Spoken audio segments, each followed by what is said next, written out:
श्री शरद कुमार राउत अवसरप्राप्त गोष्ठी शिक्षा अधिकारी आनंदपुर आज आम दधिवन सरकारी उच्च विद्यालय आज नवागत छात्र छात्री तथा शिशु बाटिका मानकर प्रवेश उत्सव और खड़ीछुआ कार्यक्रम महासमारोह परिपालित होती अतिथि माने एवं विद्यालय समस्त शिक्षक शिक्षयित्री एवं आमर परिचालना कमिटर समस्त सदस्य अभिभावक अभिभाविका बहु संख्यार जोग देते।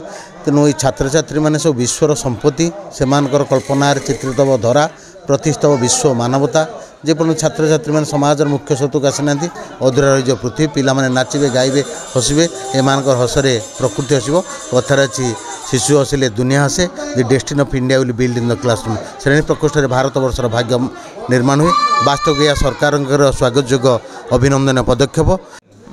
मु दधिबाबर नोडाल हाईस्कूल प्रधान शिक्षक पुष्पांजलि पाठक आमर एनईपी 2020 को आधार करी 2/4/2025 रु 5/4/2025 पर्यंत प्रवेश उत्सव विद्यालय अनुष्ठित होउची। एथिपे आमे रैली भी करिथिलु। आज आम विद्या प्रवेश रे कुनि कुनि पिला माने शिशु बाटिका प्रथम श्रेणी नवागत शिशु माननकु आमे अतिथि रूपे स्वागत कलु। सेमानकु पुष्प चंदन देई स्वागत करागला एवं कलश स्थापन गणेश स्थापन करा जाई प्रभु को तांकर विद्या आरंभ करागला। खड़ीछुआ कार्यक्रम यहाँ सरकार एक नीति निर्धारित कार्यक्रम आपको आम सुचारू पालन करूँ। एथिरे आमर समस्त staff members SMC members alumni president alumni अन्य कर्ता एवं आमर स्पेशल ट्रेनिंग जाइथिबा शिशु बाटिकार जने टीचर अन्य एफएलएन टीचर समस्तंकर सहयोग आम कार्यक्रम करूँ।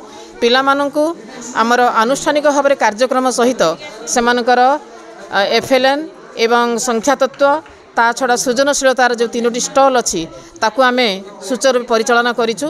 टीचर शिक्षक माने ताकू आलोकपात करिसेंती।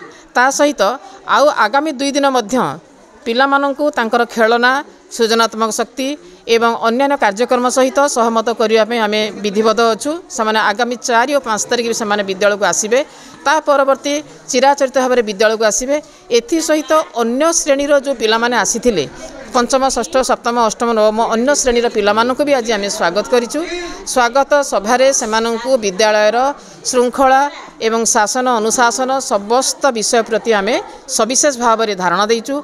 विशेष भाव में पिला माने होचंदी कंचा माटी से माने हमर भविष्यत शिशु हसिले देश हसिबो एहा को आधार करी आमे कार्यक्रम परिचालना कलु।